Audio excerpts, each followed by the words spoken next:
Now, people all become very elaborate with this kind of thing, and graphic designers and graphic artists are able to bend and turn and manipulate shapes to make all sorts of images.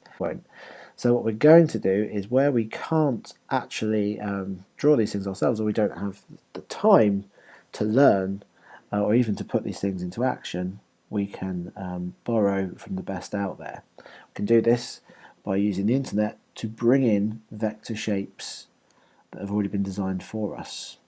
Let's see what we can do. I'm going to go to Google, and what we're looking for is vectors, and a vector I used very recently was one of a brain, to talk about how visuals are received in the brain quicker than text. So let's look at that again. Let's in Google, let's look at brain vector. Okay, and lots of images come up at first, but the thing I really want to look at is this first link, which is to this company FreePic. They're very good. The other one I use a lot of is Vecteezy. There you go. Let's go to FreePic right now, which will give me lots of graphic vectors of brains, as you can see. Now, some of these are premium, like this one, but many of them are free, as long as you remember to write somewhere on your infographic that your graphics were supplied by FreePic. Remember, as you would with the sources of your work. Now, I really like this one here, so I'm going to select this. Although, actually, yes, no, I will pick this one. Alright, so as you can see, this comes up, and over here you've got a green square for a free download. Click on that, and this comes up on the screen. It does say here, if you're going to credit the piece within a website, you can use this H-reference tag. Like I said, you can also credit the people by putting created by macrovector freepic.com. We're just going to hit free download here, and our download's going to start very quickly.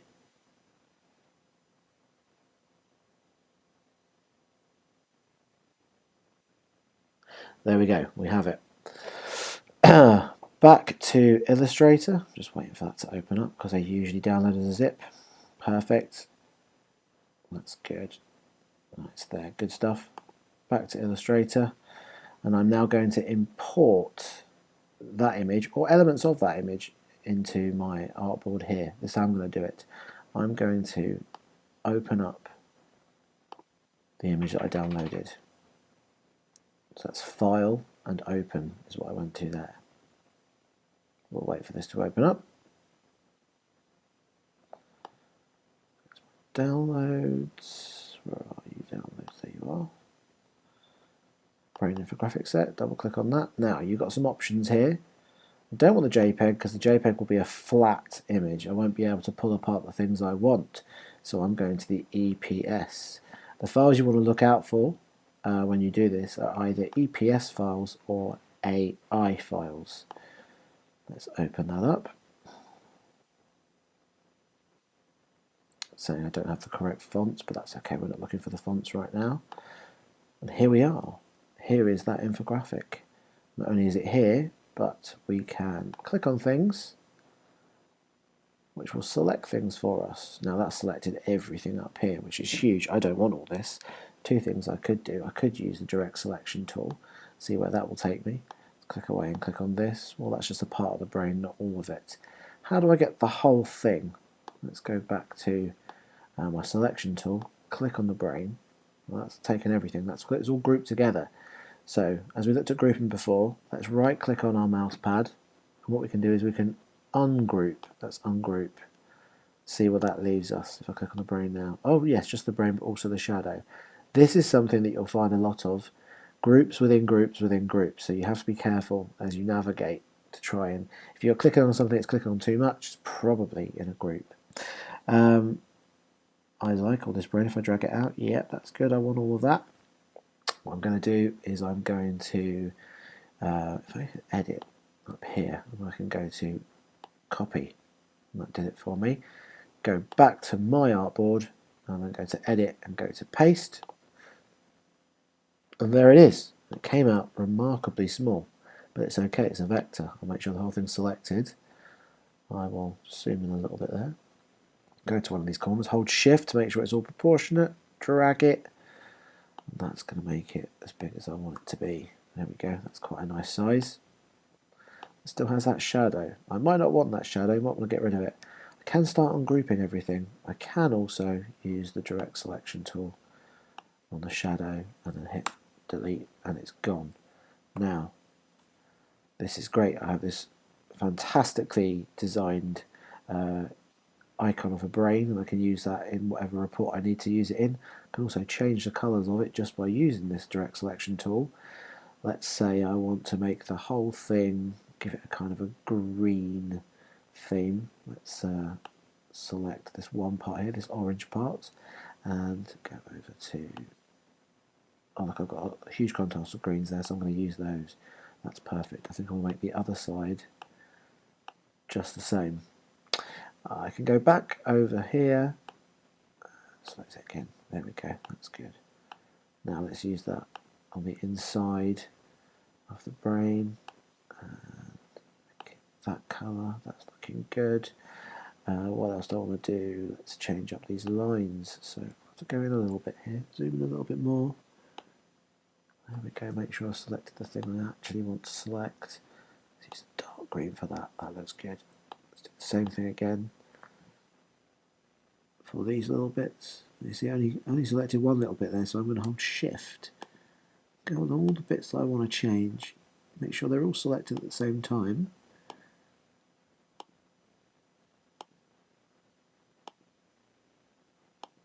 There we are, and then I can change them all to the same colour. You'll notice actually as I've done that, my option to change the colour has disappeared, maybe because I've selected a few things. Not to worry, what I can do is go over to this icon, the eyedropper. If I select that and go over to this green and click on that, that will turn everything. I had selected green too. That looks good. Alright, let's change this last bit here, this outdoor one. Oh, let's use the direct selection tool, I think. That would be easier. Well, actually, I quite like that dark green. I think I'm going to keep that going. Oh, hello. Too much. Let's command and zoom there. So we may have too many groups. So let's ungroup some of this brain. Have a look. Yep, still have to ungroup. There we go. Just be careful that when you're doing this, you're able to pick apart the image that you want to change. If you want to change it that much at all, that is. I'm going to keep using that eyedropper. There we are, change my brain to a green one. And there it is. I'm just going to make sure the whole thing is then grouped together. Select everything, right click and hit group. There we are, that's how you import an image. Now, let's just play around with this for a second. Let's see. Let's give him a t-shirt with a brain on it, why not? T-shirt with a brain and a t-shirt with a donut pie chart as well.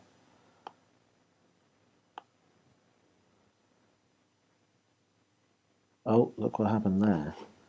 My image, this image is behind this image. Now, how can I bring that to the front? It's quite easy. It's just a short key, or in fact, if I right click, you'll see you'll get lots of options, and one of them is to arrange. It'll tell me where to put it. Now, all of my shapes, before I do that, are on one layer. Now, I spoke about layers earlier and not getting too deeply into them. You'll find them over with these icons. There's these two diamonds on top of each other, or if you can't find them there, go to the window and you'll find them here under layers. There they are. Okay, now layers mean that these images consist of being one on top of the other. All my images are on the same layer, but there's a little arrow here, and when I drop down you'll see all these sub layers and groups in fact that things are in. It's not a problem. All it means is that I have to remember that when I'm moving some of my shapes around and overlapping them. So what I can do is I can right click, go to arrange, bring to the front. There we go. And now I want to drag it across. Pie chart is going to be just there. Look at that. Now,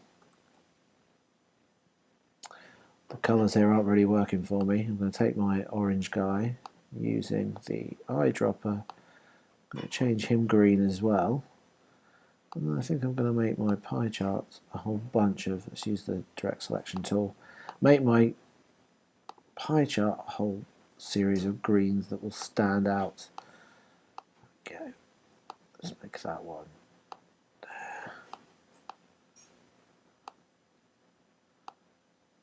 that's the same as the colour on the guy. This one dark as well. This one can also be, let's see, I'll go to the blues. Not really working. There we are. That'll do. I'll make that one brown. Yeah. Colour that works. I'm going to go purple there. That works a little bit better. It's a little bit smoother than the colours I had before. Right. Let's select that brain. Just make that a little bit smaller. I can also, it's been dragging these things around, I can also use the cursors on my keyboard just to tap them, the arrow cursors, just to get that where I want it to be. Alright, now the reason I've combined these three images, and I'm going to group them together, is I just want to show you how you can export this to somewhere else. I believe this is the final lesson that we were talking about. Let's see, combining images, yep, and then importing to PowerPoint, because you may want to import your images somewhere else. You probably don't want to show them off just inside of Illustrator. So this is what we're going to do. We are going to create, well, we're actually going to see, here's our artboard, and I remember telling you at the very beginning that the artboard is what will export when you save your work into a format that you can take to somewhere else and show somewhere else. Well, the artboard icon is here. If we select it, you'll see this line showing up. Now I don't want all these things, I just want this man with this cool little t-shirt on. So, like the editing of my shapes, I can edit my artboard by dragging in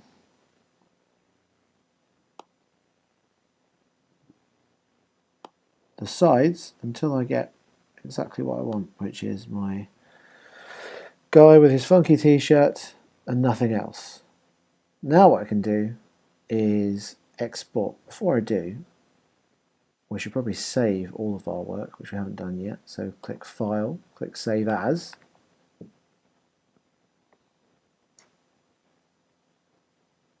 And I just want to save this with the rest of my stuff. I think that'll do. And we'll just call this Test. And you'll notice this AI is the format, like I said before, Adobe Illustrator. That's the one you want to save your project in. Hit save there, and I'll click OK there. Don't worry about those other options.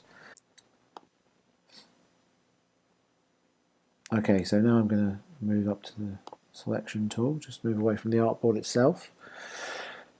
And having saved the Adobe Illustrator document, what I want to do now is export the image, okay, which is different. This is taking the image that you want to use in a presentation, as opposed to the file you can come back and manipulate anytime you like to change the image itself. Right, so on export, we go to export as and click, there we are, and then I'm just going to write here, let's see, t-shirt guy, and you'll see it's already saved it, or it's going to save it as a PNG. Now in the format, you'll notice there are lots of formats to which you can save your picture. Most pictures we use in our everyday lives are usually JPEGs or PNGs. I like PNGs because it means I can make the outside of the image transparent, so it's really like cutting the whole thing out. The other thing I definitely need to do is where it says use artboards,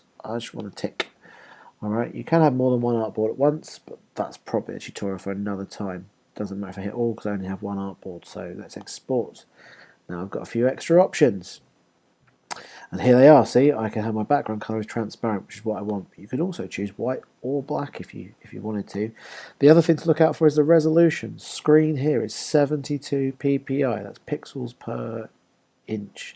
On a screen, 72 is perfect. On print, 300 is where you want to be. We're just saving this to a screen. I'm going to hit OK. And just like that, my image should be ready. Now, I'm going to go to PowerPoint and bring my image into here, into my presentation. First thing I might do though, just to show you that transparency, because obviously this is a white background, let's just change the background colour of this slide. Format the slide. We'll put a gradient on there. Style, that's fine. Change the colour. Solid. Colour, let's go with red. And hit apply. Okay, so there's my red background. Now I'm going to go to insert on my PowerPoint. Down insert this photo. Along from there, I go to picture from file. Then all it is, it's just a case of finding your image and where you saved it. There he is, t-shirt guy. Let's click insert, and there he is. And then I can obviously select him and move him around inside of PowerPoint and shrink him down as I'd like to. So you can save objects that way, or you can save the entire image itself. You can create an entire image in Illustrator and move it over into PowerPoint.